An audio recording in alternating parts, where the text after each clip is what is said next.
Ito po si Mindanao Hunter Sign. So pasensya na po talaga na hapon na tayo nag video. So busy po talaga ako.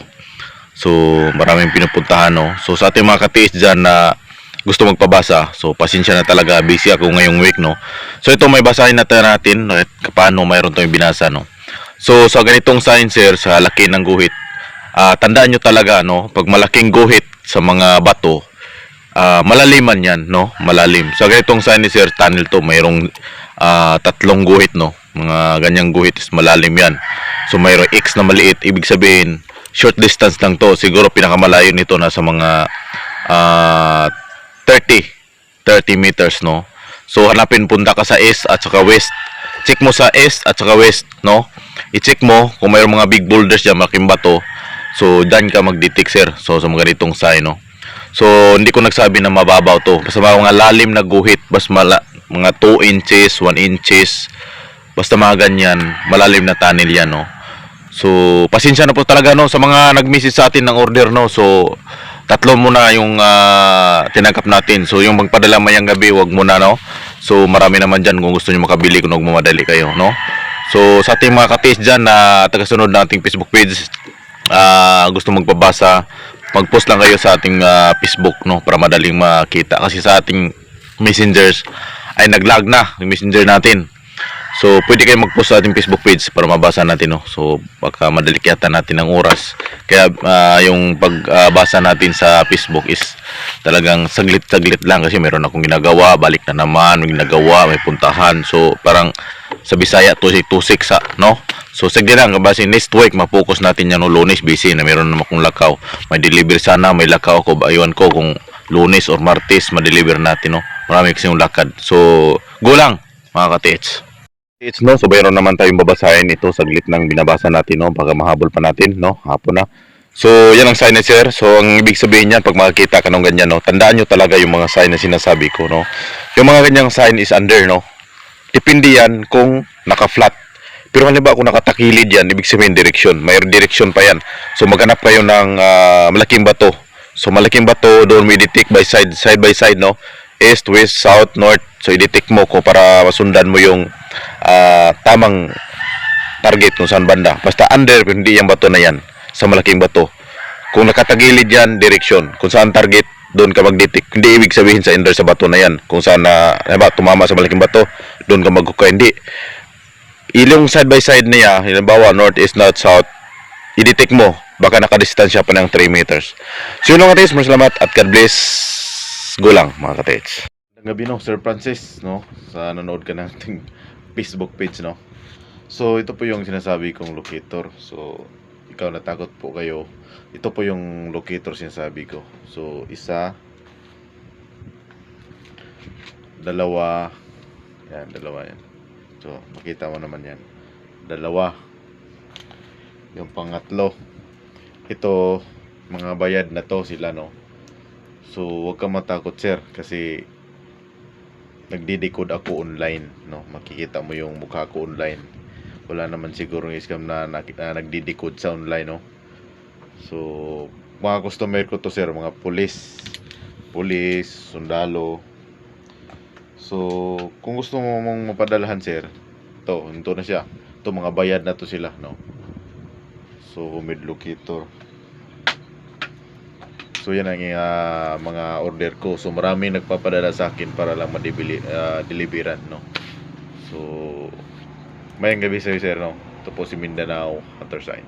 So nagtatanong, no, tungkol sa mga locator natin. Hindi po ako talaga ako nagpa-COD, no. Almost 5 years na ako hindi nagpa-COD talaga. Matagal na talaga. So sa mga nagtatanong nung naka-heads, marami naka-heads, pero hindi ko naman pinakita yung na nakuha nila. Yung mga combo lang pwede ko pagkita. So yung last natin, pinost natin yung combo, mga ganun, pero hindi ko nagpakita na nakuha kasi magagalit sila. So ako na naman ang bunturan, no. So gusto daw nila maging safety, no. Sa mga nag-order talaga, hindi po ako nagpa-COD. So yan po ang patakaran ko. Okay naman kung walang nag-order, okay lang talaga sa akin. So marami naman pong magpadala. Ngayon nga mayroong nagpapadala. So gusto niya kung kailan daw i-deliver. Sabi ni sir, itong nagpadala dalawa, okay lang daw, padala sila. Nasa akin lang kailan daw i-deliver, kailan na may available. So wala na pong available, no. Wala na pong available. last na yung tatlo. So mayroon talaga nagpadala, okay lang daw kung kailan. So walang problema sa kanila yun. Pero sa akin, okay naman kung itry nyo sa iba, doon bumili. Ganun lang, kasimple. God bless. Tatanong tungkol sa mga sign nila, no? Kasi maraming nagsasabi, bakit hindi kami naka-headshare? Tagal na namin. Ganito kasi, mayroon tayong dalawang option din. Ang unang option kasi, yung hindi legit yung sign, no?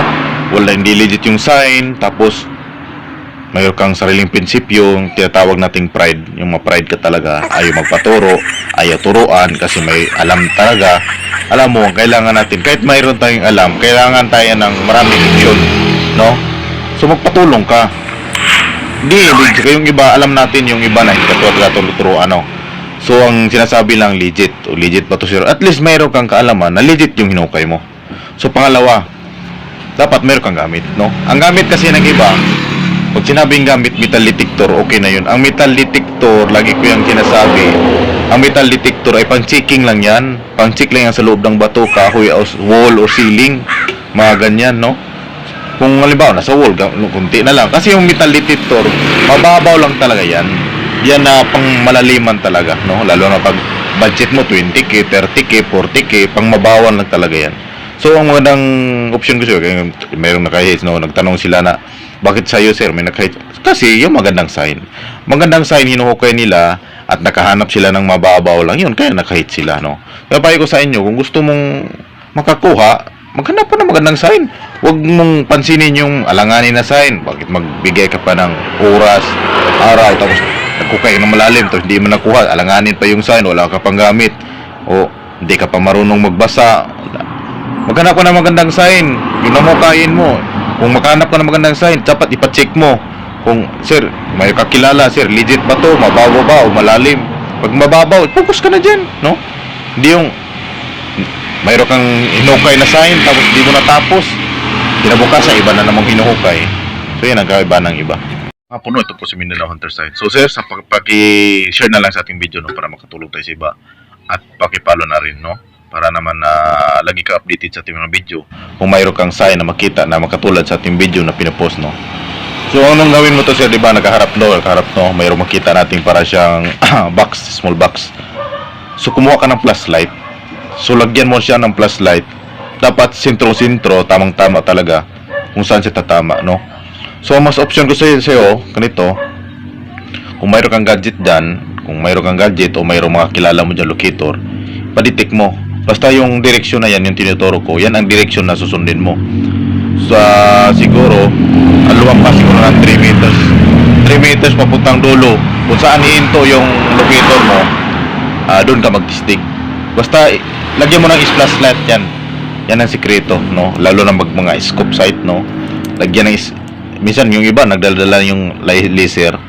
So laser yung iba, tatargetin nila yung point, no? So mas maganda mayroon kang gadget, yung pinakamagandang option. So paki-share na lang sa video, no? And God bless. So ito po si Mindanao Hunter Sign, no? So sa mga nanood ng ating Facebook page, paki-share na lang at paki-like, no? Para makatulong tayo sa iba. So itong sign na to, basahin natin kang sir, no? So ang sign nito ni sir is medium deposit po to sir. So ang gawin mo na to sir, unang gawin mo ay i-check mo yung harapan ng bato, no? Sana nilagyan mo sana ng kumpas para malaman natin kung anong direksyon kasi nakaharap, no? Halimbawa nakaharap siya sa east.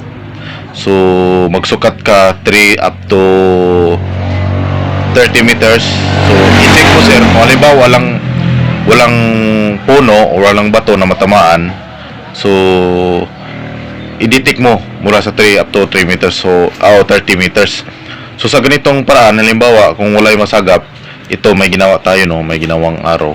So sundan mo yung arrow sa gilid kasi dyan pa nakatulis yung mga direksyon niya. Dyan siya nakaharap. Kung tingnan mo yung sign, dyan siya nakaharap sa gilid. So logic kasi yung hapon diyan nagtuturo ng tama, no? So i-check mo rin yan kung saan napunta. Pero kung mayroong halimbawa puno, malaking puno dyan, old puno, yung old tree, so pwede yan, possible target na yan. Kung mayroong malaking bato, pwede rin. Pero mas maganda ito option ko, mayroon kang locator, pakidetect na lang, no? So, pakishare na lang sa ating video, sir, and God bless.